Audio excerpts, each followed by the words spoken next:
Jay-Z wrote the blueprint in just 2 days. Nas, that man, he never listens to Illmatic. Yo, what up, y'all? This is Nas celebrating 20 years since Illmatic came out. How often do you listen to yourself, Illmatic? Never. Pharrell, that man, he wrote and rejected 9 different anthems before finally settling on Happy. He stated, I got to point zero and I just said to myself, how do you make a song about a guy who is so happy and relentless in doing so? That's when I realized that the answer had been sleeping in the question all along. Rick Ross, he likes to stop by the Louis Vuitton store in the Lenox Mall when he's stopping in Atlanta, or visiting Atlanta, or home in Atlanta, I'm not sure. Wiz Khalifa, he has admitted that he fell asleep during Taylor Swift's 2014 Grammy performance.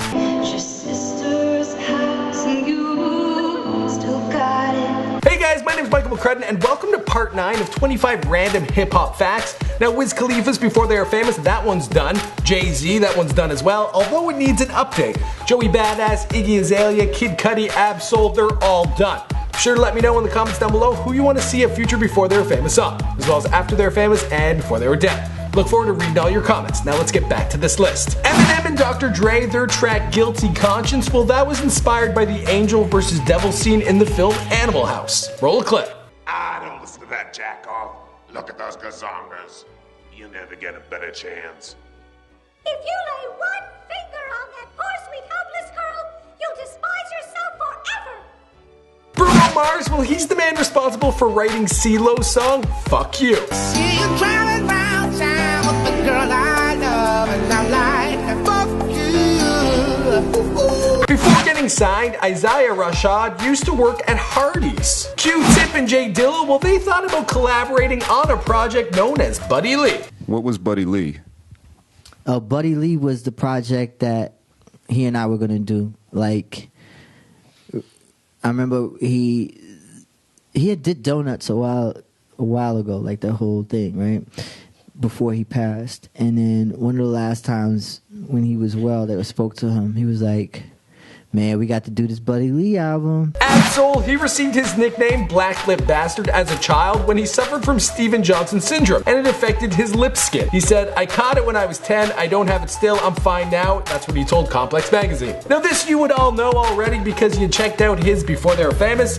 Just went up recently, I hope you enjoyed it. Vic Benzo, well he used to be a massive fan of Backstreet Boys. Yeah, not sure what he's doing telling people that. Kid Cudi, he sampled Going to Cleveland from Michael Dana for his unreleased track, The Rain. I hate when it rains, all I really do is sit on my ass, thinking up the next scheme just to double my cash. A$AP Ferg, his dad designed the Bad Boy Records logo. Jhené Aiko, she is cousins with Lil Fizz for B2K. Hi, I'm Janae. I'm from Los Angeles, California, and actually I'm cousins with Lil Fizz from B2K. You guys know I'm working on a pronunciation, so that one there, well, I had to look it up. Jhené Aiko. Jhené Aiko. Joey Badass, he listed Seattle and Santa Ana as his 2 favorite places to tour.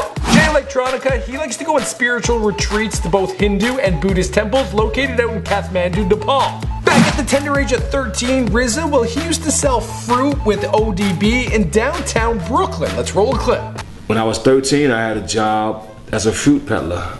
Me and ODB would get up early in the morning and we would go and unload apples and oranges and peaches and put them into a fruit stand down in downtown Brooklyn, and we'd stand there and we'd sell it all day or give out flyers. We made about $85 a week. Nipsey Hussle, his $100 mixtape concept, well that was inspired by the book Contagious, written by Jonah Berg. Freddie Gibbs, that guy didn't start rapping until he was 20 years old. After meeting at an Essence event, Kobe Bryant invited and took Brandy to his prom.